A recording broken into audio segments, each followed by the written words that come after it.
Iran is now working on what it calls the new plan to destroy Israel. You see, the old plan failed. Iran and its proxies tried to encircle Israel with a ring of fire. But the people of Israel, the soldiers of Israel, rose like lions to defend our country. If you're going to do it, do it. Go for it. You make your own decision. You decided we got to do it. We got to do it now. They got 15 nuclear weapons. Then go for it. But then why do we have to come in air defense? I'm speaking to one analyst by text just in the last 20 minutes or so, and he said this is a preemptive strike by the Israelis. It's Benjamin Netanyahu preemptively killing the chances of Donald Trump reaching a deal with Iran on its nuclear program. Welcome to GBS Deep Dive. I'm Najma Minhas. Bibi Netanyahu has for years been itching to go for a full-scale attack on Iran. Of course, with American backing. Because without United States support, military, economic, and political, Israel cannot do anything itself. Donald Trump, who had promised his MAGA supporters and others that he was a peacenik and that there would be no new wars on his time, apparently bent over to accommodate Netanyahu's 20-year-old itch, his desire to take on Iran. After the Israeli attack, President Donald Trump posted a warning to Tehran to agree to new limits on its nuclear program or risk even more brutal attacks. I gave Iran chance after chance to make a deal, he wrote on Truth Social, his own social media platform, this morning on Friday. I told them in the strongest of words to just do it. But no matter how hard they tried, no matter how close they got, they just couldn't get it done. He ended his post by signing off, "God bless you all."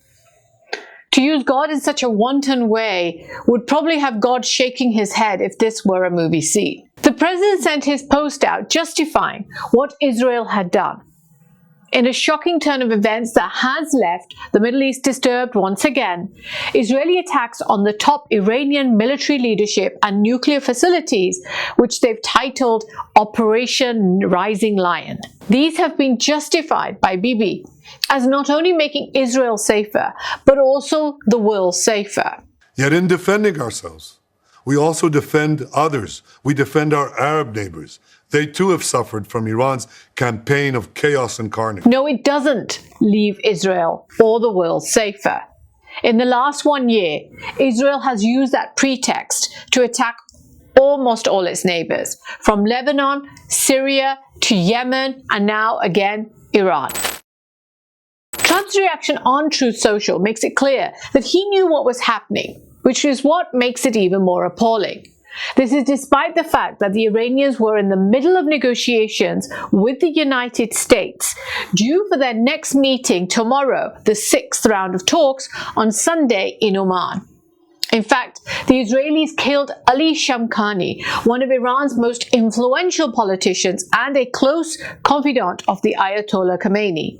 He is the one who has been overseeing the nuclear talks with the United States as part of the negotiation committee named by the Supreme Leader to direct the talks. Neocon supporters in the United States started celebrating hysterically.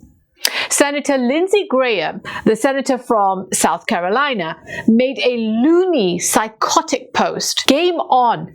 Pray for Israel," he wrote, as if he was playing some kind of video game. Oblivious that blowing up nuclear facilities exposes not only the Iranian people but also the region to potential radioactive waste. His post got 29 million views. We will measure our success not only by the battles we win, but also by the wars that we end, and perhaps most importantly, the wars we never get into. Now, Trump in his inauguration address, to a rousing applause, had promised Americans that he would be an anti-war president, which is why his gloating over a potential slaughter that Israel is leading hit even harder. They are all dead. There is still time to make this slaughter come to an end, in that same post that he made this morning. However, Donald Trump will be under pressure. He knows that his MAGA supporters do not want war. They've made it clear on every occasion that his America First policy does not include going to war for any country, including Israel. One big MAGA megaphone, Charles Kirk, with 5 million followers on X alone, put posts on different social media sites. On Instagram, he wrote, "This is Israel's fight to finish as they see fit, not America's." He also writes in the post, "In the hours and days to come, there will be hawks who urge America to increase its involvement in this conflict. They will call for us to finish off the mullahs or to help Israel with mopping up. They will claim that if we topple the Iranian regime, we will be welcomed as liberators. We should be deeply skeptical of these arguments." Offensively involved in this war. And I can say definitively, especially with younger Trump supporters, the answer is no. They want to have Israel fight Israel's war, to stand with Israel, intelligence sharing. If you're going to do it, do it. Go for it. You make your own decision. You decided we got to do it. We got to do it now. They got 15 nuclear weapons. Then go for it. But then why do we have to come in air defense? And it's not just the MAGA supporters that Trump is going to have to fight against. Listen to what he said about President Obama in 2011. Our president will start a war with Iran because he has absolutely no ability to negotiate. He's weak and he's ineffective. Now, there are two schools of thought over how much the Americans knew or approved over Israel's actions. One side thinks that the American administration led the Iranians down that garden path, letting them think that they were in negotiations, letting them feel safe, which is why their guard was down, thinking they were in the middle of these meetings with the United States and that the Israelis would not dare to attack. Douglas McGregor, a retired US colonel and a defense analyst, has described this as being Iran's Pearl Harbor. And he writes on his post, "Iran will now react as we did in 1942 when we were caught napping. What was limited to the region between Israel and Iran will now become regional." Trump's statements after the fact are an admission of his own level of complicity in the attacks. The talks with Iran were a ruse. Witkoff, like most of the Trump administration, was an agent of Israel and Netanyahu. This is the beginning of a regional war that will involve the United States, Russia, as well as the whole Islamic world. The Americans, according to him, knew fully well that the Israelis were planning to attack. Some suggestions that they knew since Monday. The Wall Street Journal cited two US officials saying that Netanyahu raised the possibility of an Iran attack in a call with President Trump earlier in the week on Monday. Now, there is another school of thought, and that is that the American politicians have no say when it comes to Israeli actions, thanks to the all-powerful AIPAC lobby that controls them. Donald Trump, in that school of thought, is in a straitjacket, who has absolutely no choice but to do what he's told. Furthermore, there are just limits to how many of the missiles can be attacked by the Israelis, because they can only put so many aircraft over the target. But at the same time, I think it's quite clear that the Iranians... After all, remember, Maria Mendelsohn wasn't the only one who spent around $100 million. Now, under this scenario, Trump has repeatedly pushed Israeli Prime Minister Benjamin Netanyahu to delay an Israeli attack to give diplomacy more time. But when push came to shove, he backed the Israelis, who went ahead and did whatever they want, knowing that the Americans would have their back. With regard to the Israelis, right, Israel is a rogue state, and it has us tied around its finger, and it can go off and do all sorts of things, and it knows that it can depend on us to bail them out.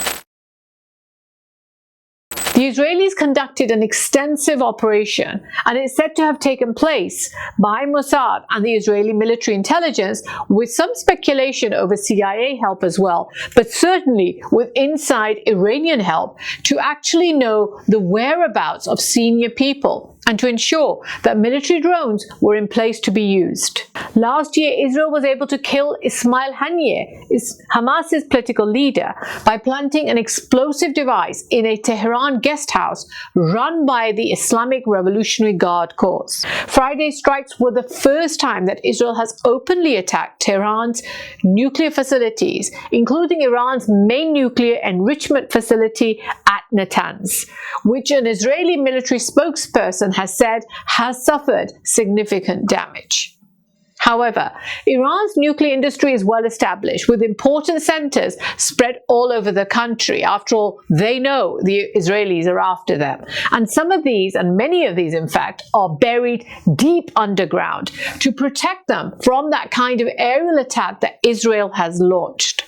Remember, Israel has the latest air technology. Iran still has those F-14s from decades ago. Natanz is considered Iran's main center for uranium enrichment, and it was the prime target of the Israeli strikes. It's around 140 miles south of Tehran, and the damage appears to be very severe. It's only partially underground and was recently reinforced. Natanz has been targeted in the past as well. Last time it was done about 15 years ago with a computer virus, you might remember the Stuxnets. And sabotage and explosions happened as recently as 2021. Iran has always been able to repair this damage and increase the sophistication of its centrifuges at every point. The International Atomic Energy Agency, the UN nuclear watchdog, says there are nearly 14,000 centrifuges at work there. Iran's best protected nuclear site, though, Fordow, which is near the city of Qom, is deep inside a mountain and is estimated to be around a half a mile below the ground to protect it from the exact kind of bombing that Israel is said to have done. Israel did not appear to have attacked it this time. To do so would require a repeated use of these huge bunker buster bombs, which most experts think cannot be done by Israel alone without the United States' help. But the reality is attacking Iran will only engender one kind of response from the country. It will make Iran realize that they need to get those nuclear weapons even faster. After all, the Americans have never attacked North Korea. They killed Libyan leader Muammar Gaddafi after he dismantled the country's nascent program in 2003 to please the Western countries and to get back in their good books. Ukrainians have faced a similar angst in the past 3 years over removing their nuclear program under the American cajoling at the time in 1994 under the Budapest Agreement. Israel's next step is to ensure that the Americans get involved in this attack against Iran. They know that Iran has to attack Israel, and they want to push it into attacking one of those many American bases in the region to bring in the United States into this war to enable them to win the war, given the fact that they have no ability to do so by themselves. Whether the United States will is another question. Was the US complicit in the strike on Iran, or just fooled by Bibi again? Tell me what you think. Share with me your thoughts and have a safe day, and pray sense prevails where it's needed.